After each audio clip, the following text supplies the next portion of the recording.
Coucou la famille, bienvenue sur la chaîne. Heureux de vous retrouver aujourd'hui pour une nouvelle vidéo. La Ligue des Champions, on connaît la finale. Manchester City face à l'Inter de Milan à Istanbul. J'aimerais juste encore revenir sur le nom. Istanbul. Si vous vous rappelez, si ça dépend de quand est-ce que vous avez commencé à regarder le football, le miracle d'Istanbul, c'est quelque chose qui a vraiment marqué les esprits. Parce que le miracle d'Istanbul, c'est un match Milan AC Liverpool. Moi, je vais vous remettre dans le contexte. Milan AC, meilleure équipe au monde. Les Clarence Seedorf, Maldini, Crespo, Shevchenko, Gattuso, Kaka, etc. Les gens passent. Face à un Liverpool, mais un Liverpool pas très, voilà, un Liverpool pas très solide, vous voyez ce que je veux dire. Un Liverpool avec Djibril Cissé, le jeune Xavi Alonso, le jeune Steven Gerrard, et dans les buts c'était pas Kalidou Alisson, c'était Jerzy Dudek, un ancien gardien du Real Madrid aussi. Mais bon, passons. Donc le Milan mène 3-0 à la mi-temps, Liverpool revient 3-3, penalty, Liverpool gagne. On a tous connu le miracle d'Istanbul. Maintenant, la Ligue des Champions revient à Istanbul avec cette fois-ci une équipe anglaise contre une équipe italienne. Le voisin milanais Inter, cette fois-ci, qui arrive en finale, face à la meilleure équipe du monde, cette fois-ci qui est du côté de l'Angleterre, qui s'appelle Manchester City.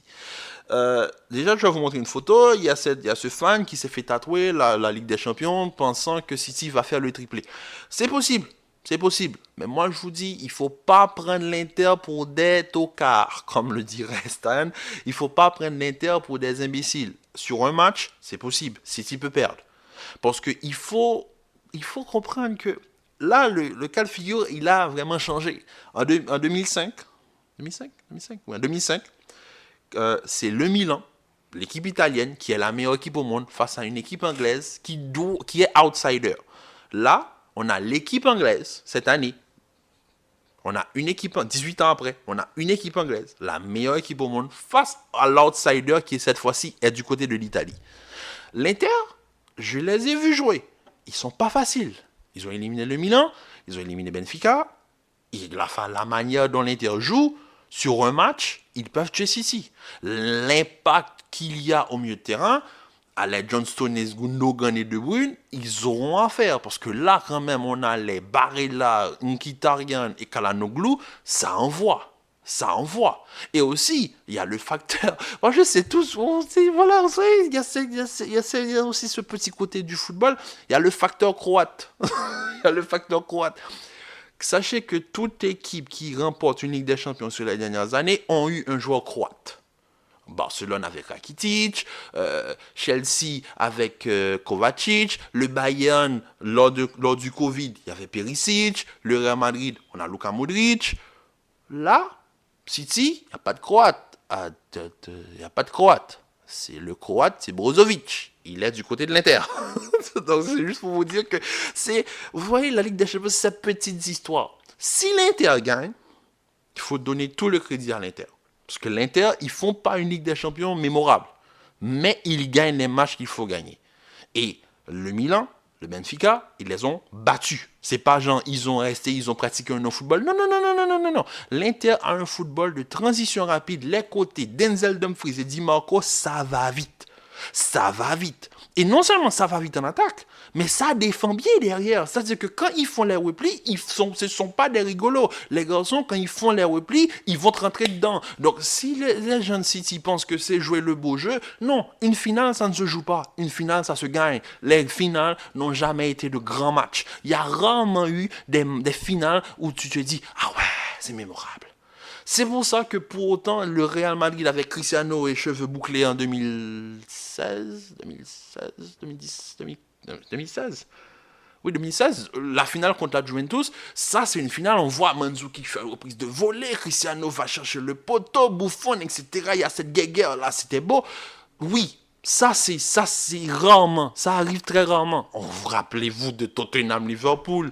Rappelez-vous de la finale Liverpool-Real, même si le Real gagne, je ne sais pas, 4-1. Oui, l'année où Cristiano nous quitte. Oui, c'est ça, 3-1, 4-1, je ne m'appelle pas. L'année où Bale fait sa reprise de volée. Mais c'est ça, c'est pas des bons matchs, les finales. Ça va être... L'Inter, ils savent très bien qu'ils vont jouer City. Ils savent très bien que City va garder la balle. Garde la balle, fais ce que tu veux.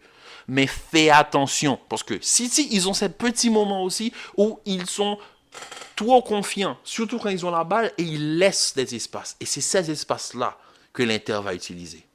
Parce que l'Inter, ils n'ont pas besoin du ballon. Benfica a eu 70% de position de balle en moyenne sur les 2 matchs. Milan, 60% sur les 2 matchs. City va avoir 80, ils n'en ont rien à faire.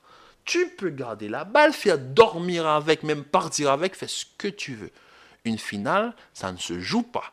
Une finale, ça se gagne. Tu peux gagner de la pire des manières possibles, comme tu peux gagner de la meilleure des manières possibles.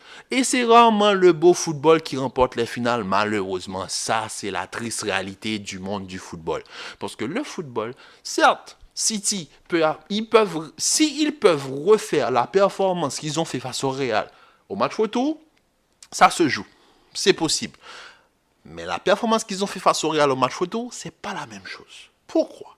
Il y a 2 facteurs. Déjà, c'était un match aller où City aurait pu être puni par le Real. Ils se sont sauvés en marquant un but de De Bruyne. Mais vraiment, je vous dis, De Bruyne, il a mis sa vie dans la frappe. Il a égalisé. Parce qu'en deuxième période, le Real a dominé City. Donc City a eu le temps de jauger le Real. Ils ont joué face au Real. Ils ont joué un match. Ils ont dit, OK, on t'attend maintenant. Ils n'ont pas joué l'Inter. Déjà, c'est la première fois que ces 2 équipes jouent l'un contre l'autre. Donc, ils n'ont pas ce petit côté parce que l'Inter s'adapte à son adversaire. J'ai jamais vu l'Inter aborder un match et se dire, OK, on défend. Non, l'Inter s'adapte. Si l'adversaire leur laisse le ballon, ils vont garder la balle, ils vont te tuer. Si tu gardes le ballon, OK, garde la balle, mais en transition, on va te tuer. Je vous dis, les côtés, ça va vite. Les Dumfries, ça va vite. C'est pour ça que les ailiers, les latéraux et ailiers à l'Inter, ils réussissent toujours. Rappelez-vous du génie Maicon. Rappelez-vous d'Hakimi à l'Inter de Milan. Quand les ailiers à l'Inter, ils vont très vite. Même Ashley Young, qu'on a connu à Manchester United, qui est passé par l'Inter, il a connu sa meilleure période à l'Inter de Milan. Di Marco, c'est pas un défenseur extraordinaire, mais à l'Inter de Milan, c'est un défenseur top niveau. Quand tu regardes Di Marco jouer, il est petit, il est rapide, il arrive à te gêner, il va te rentrer dedans. C'est pas le plus beau, c'est pas le plus fort, mais c'est un collectif parce que il sait que s'il tombe, il y a Bastoni qui va le couvrir. Parce que l'Inter joue à 3 défenseurs. Bastoni, Skriniar et De Vrij. Oh. Moi, les jeunes City sont confiants. Il y en a qui ne sont pas trop confiants. Et je suis d'accord avec eux. Il y en a qui sont très confiants, comme celui-là qui a fait le tatouage.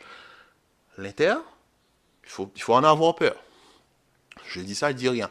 Le Real Madrid, face à l'Inter, c'est des matchs que je connais très bien. L'Inter, ils ont dominé le Real. Ils ont dominé le Real. Et le Real a gagné, je pense, 2-0, 1-0, but de Rodrigo. Et l'Inter, ils ont dit, en conférence de presse, les Barella et autres, Brozovic, ils ont dit, ils ne comprennent pas. Ils ne comprennent pas comment le Real a fait pour gagner. Et c'est pour ça que l'Inter ne voulait pas que le Real passe. Parce qu'ils savent très bien que le Real, il va venir en finale. Le Real ne va pas venir jouer beau football. Non, le Real va venir gagner sa finale. Parce que le Real, ils savent que le beau football ne va pas t'emmener au sommet.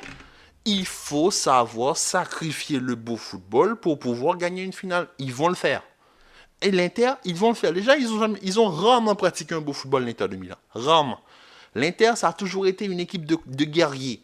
Depuis toujours, des Seedorf, Ronaldo, Recoba et autres, en passant par les Adriano, Zlatan et autres, et les Diego Milito, Schneider et tout, ça a toujours été une équipe de combattants. Ça a été c'est une équipe qui est chiante à jouer. C'est une équipe qui va te faire douter. Et c'est une équipe qui va te faire te donner l'impression dans le match où tu auras cette sensation de supériorité. Cette sensation de supériorité va te permettre d'ouvrir des espaces. Et eux, ces gens, c'est comme des snipers. Tu sais, ces gens, vous voyez les boxeurs, c'est ça. Tu es là, ça c'est l'Inter. Ils sont en défense. Tu les frappes sur la côte, ils penchent, mais ils ne perdent pas leur défense. Ils continuent. Tu les frappes à droite, ils penchent, mais ils ne tombent pas. Et toi, vu que tu vois qu'ils font que défendre, tu vas baisser ta garde et commencer à attaquer de tous les côtés. Et c'est là qu'ils vont te prendre une droite, une gauche, un uppercut et c'est fini. C'est fini. L'Inter, c'est ça. C'est pas le beau football, c'est énormément de défense. Le football à l'italienne, à l'ancienne, ils le pratiquent toujours et ils peuvent gagner avec. En tout cas, le miracle d'Istanbul, j'espère que cette année-là, cette fois-ci, le beau football va le remporter sur le par le non-football, mais je pense que cette année-là, j'espère que cette année, que la meilleure équipe, c'est-à-dire la meilleure équipe au monde, l'année en 2005, c'était le Milan, cette année, c'est Manchester City, du côté de l'Angleterre, c'est Manchester City, face à un outsider, j'espère que cette fois-ci, ce sera le favori qui va remporter cette finale. Mais mon pronostic, si vous voulez savoir, je pense que l'Inter va gagner la finale, parce que l'Inter aussi, ils ont ce côté de, certes, cette génération, ils ont parcouru les champions d'Europe, mais ils ont l'ADN Ligue des Champions. Et on sait tous que c'est très, très, très important dans les finales. Bayern PSG, par exemple. Liverpool, Tottenham. Si tu n'as pas l'ADN Ligue des Champions, tu n'es pas habitué, ton club n'a pas cet ADN-là, c'est difficile d'aborder la finale. Donc moi, je vois une victoire de l'Inter. Si je me trompe, je me trompe. Mais en tout cas, on verra samedi. On verra samedi. Donc sur la famille, je vous dis à très bientôt pour une nouvelle vidéo. Restez en paix et en santé. Et à très vite pour la finale de la Ligue des Champions. Et on espère que le Real, bon, je n'ai pas envie de parler du Real, mais on espère que le Real va nous apporter de bonnes nouvelles sur les prochaines heures. Donc, restez en paix et en santé. Peace.